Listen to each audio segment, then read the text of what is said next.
मैं हूं ज्योतिषाचार्य नीलम शर्मा और आज हम बात करेंगे गणेश चतुर्थी की। जी हाँ, गणेश चतुर्थी जो कि भाद्र मास की शुक्ल पक्ष की चतुर्थी को मनाई जाती है। अनंत चतुर्दशी को इसका विसर्जन किया जाता है। विघ्नहर्ता यानी हमारे हर कार्य को निर्विघ्न करने वाले देवता के रूप में जिन्हें हम मानते हैं वो हमारे गणपति हैं। गणपति जी की अगर हम मूर्ति की स्थापना चतुर्थी पे करते हैं तो हम अनंत चतुर्दशी पे उनका विसर्जन करते हैं। क्यों की जाती है गणेश जी की पूजा और कैसे करें गणेश जी की पूजा, आइए इस वीडियो के माध्यम से आप जानेंगे। सबसे पहले कि गणेश जी सभी देवताओं में सर्वप्रथम पूजनीय माने गए, क्योंकि उनको सबसे प्रथम माना गया। हर काम में निर्विघ्न अगर करना चाहते हैं किसी भी कार्य को तो हम गणेश जी की पूजा आराधना सर्वप्रथम करते हैं। सभी देवताओं ने मिलकर एक सहमति से ये माना कि गणेश जी की पूजा सर्वप्रथम की जानी चाहिए।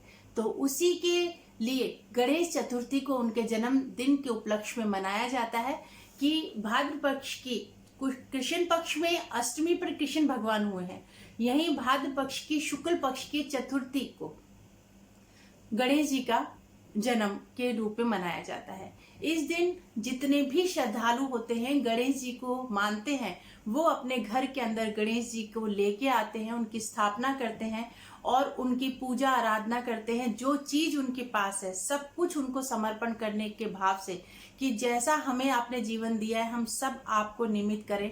जिस तरीके से अगर कोई भी बालक हमारे घर जन्म लेता है या आता है तो हमारे पास जो भी सुख साधन सुविधा है सब उसको हम देते हैं, क्योंकि हमारा एक दायित्व बन जाता है।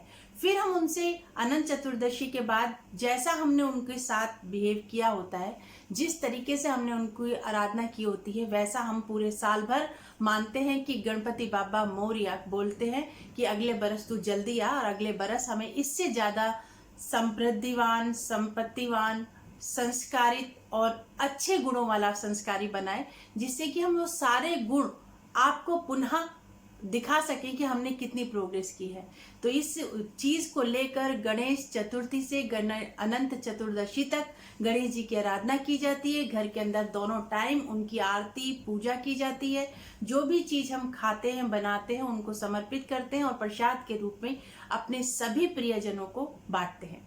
लॉकडाउन का पीरियड है, वैसे भी प्रकृति इतनी दूषित हो चुकी है तो हम सभी को स्वयं निर्मित गणेश जी की ही पूजा करनी चाहिए।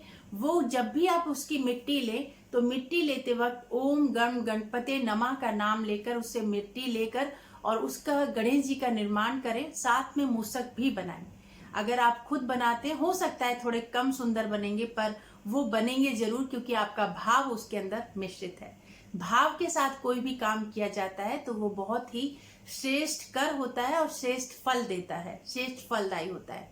और हम उसका निर्माण कर रहे हैं जिस तरीके से आप देखेंगे कि पानी का जब वाष्पीकरण, पूरे समुद्र में पानी होता है, वाष्पीकरण होता है, वो आकाश में जाता है, बादल बनता है, बादल बन के पुनः धरती पर बरसता है, फिर पुनः समुद्र में कहीं पर भी हो समुद्र में जाने का प्रयास करता है। समुद्र जाकर उसकी यात्रा पूरी होती है, फिर वो वापस उसी सर्कल में आता है।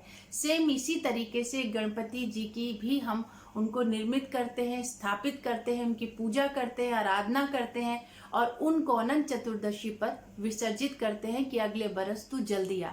यही नियम है सृष्टि का कि हम आते हैं, अपनी सारी क्रियाकलाप करते हैं और जीवन जैसे चलता है चलाते हैं और बाद में सृष्टि से ही उत्पन्न होते हैं, सृष्टि में ही समाहित हो जाते हैं। इसलिए जो आप गणपति बनाएं उनका विसर्जन अपने ही घर में किसी जल में करें और जो जल हो उसको पौधों के अंदर आप डाल दें, जिससे कि सुख समृद्धि भी आपके पौधों के अंदर से भी आपके घर के अंदर प्रवेश करें और उसको किसी पवित्र स्थान के अंदर उस मिट्टी को या जल को डालें। अब हम बात करते हैं कि गणेश चतुर्थी पर हम किस तरीके से गणेश जी की स्थापना करें और किस तरफ हमें कलश रखना चाहिए और किस तरफ हमें जोत रखनी चाहिए और किस किस मिष्ठान का, फल का उनको हमें भोग लगाना चाहिए।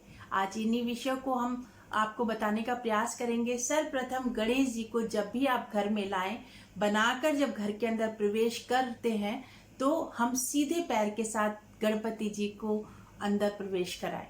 उसके बाद एक साफ सुथरी चौकी लीजिए, उसके ऊपर लाल रंग का वस्त्र बिछाइए और अगर हमारा स्व का निर्मित है तो उस पर आप पेंट वगैरह कर चुके होंगे, तो उनके वस्त्र पीले या रेड कलर के आप रखें तो ग्रीन कलर के जो शुभ कलर होते हैं वो काफ़ी फलदायी रहते हैं। तो रेड कलर की आप चौकी पे कपड़ा बिछाएंगे और जब भी जिस पर आप गणेश जी रखें उससे पहले उसके ऊपर अक्षत जो है वो बिछा लीजिए। अक्षत बिछाने के बाद गणेश जी की स्थापना कीजिए वहां पर, और उसके बाद एक कलश भरें। कलश के अंदर हम तीनों देवताओं का समावेश मानते हैं और वहां पर उसमें एक स्वास्तिक का चिन्ह अवश्य बनाएं, और स्वास्तिक पूरा हो और कटा हुआ ना हो। जिस तरीके से आप आगे पिछले वीडियो में भी देख सकते हैं और वीडियो है कि अच्छा स्वास्तिक किस तरीके से बनाएं, तो स्वास्तिक का चित्र आप ढंग से बनाएं। उसके बाद आम के पत्ते उसके अंदर डालकर और पानी वाले नारियल को उसके ऊपर रखकर गणेश जी की बाईं तरफ आप कलश की स्थापना करें। उसके नीचे भी अक्षत अवश्य बिछा लें।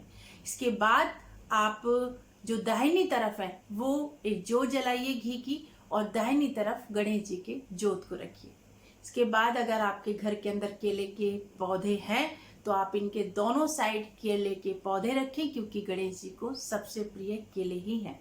नहीं है तो इस दौरान आप अगर केले के पेड़ लेके भी गमलों में लगा भी सकते हैं। उसके बाद उनको कहीं पर आप लगवा दें खुले स्थान में, तो वो भी एक अच्छे कर्म में ही शामिल होगा। इसके बाद हम बात करते हैं इनकी भोजन की, क्योंकि ये बहुत मोदक प्रिय हैं, इनको मोदक बहुत अच्छे लगते हैं। कुशा इनका कुशा जो होती है ग्रीन कलर की, वो भी एक जरूर आप इनके प्रसाद में रखिए। लाल रंग के फूल इनको अत्यधिक प्रिय है, लाल रंग के फूल आप रखिए, मोदक रखिए, और साथ ही साथ आप पंच मेवा रखिए और एक पान रखिए। ये गणेश जी के प्रसाद में आप रखिए। लौंग इलायची इनको पसंद है, इन सब का भोग आप लगाएं। और जो भी जब भी आप स्थापना करते हैं, जितने दिन भी करते हैं, हो सकता है कि आप अनंत चतुर्दशी तक आप गणेश जी की को स्थापित रखें, या इससे पहले भी जब जितने दिन भी आप रखें तो निरंतर इनकी सुबह शाम आरती करें। आरती के बाद इनको भोजन अर्पण करके आप सभी लें। जिस तरीके का सुख समृद्धि साधन हम चाहते हैं वैसा पहले अर्पण करें, और आपको अवश्य जिस भी चीज की आप कामना करते हैं, धन की, समृद्धि की, पुत्र की, घर में वैभव की, बुद्धि की, कुशार्ग बुद्धि की, बच्चों की पढ़ाई की, अपने व्यवसाय को अच्छा चलाने की, जो चीज भी आप चाहते हैं, तो एक पर्ची पर लिखकर गणेश जी के नीचे रख दीजिए कि ये कार्य मेरा आपके सपुर्द करती हूँ या आपको पूरा करना है। तो ये चीजें आप ध्यान रखिए। गणेश चतुर्थी का जो व्रत आ रहा है, जो पर्व आ रहा है, उसको बहुत खुशी उल्लास के साथ मनाएं, और गणेश चतुर्थी आप सभी के लिए मंगलमय हो, ऐसी मैं कामना करती हूँ। आप सभी इको फ्रेंडली रहें, घर के ही बने हुए निर्मित गणेश जी का उपयोग करें, जिससे कि पर्यावरण शुद्ध रहे, और अनंत चतुर्दशी तक गणेश जी की आराधना करें। और अगले बरस तो जल्दी आ ये कहकर गणपति जी का विसर्जन करें, और गणेश जी के लिए आप प्रार्थना करें कि वो घर के अंदर हर तरीके की सुख साधन लेकर आए। तो मिलते हैं अगले वीडियो में एक नई जानकारी के साथ। तब तक के लिए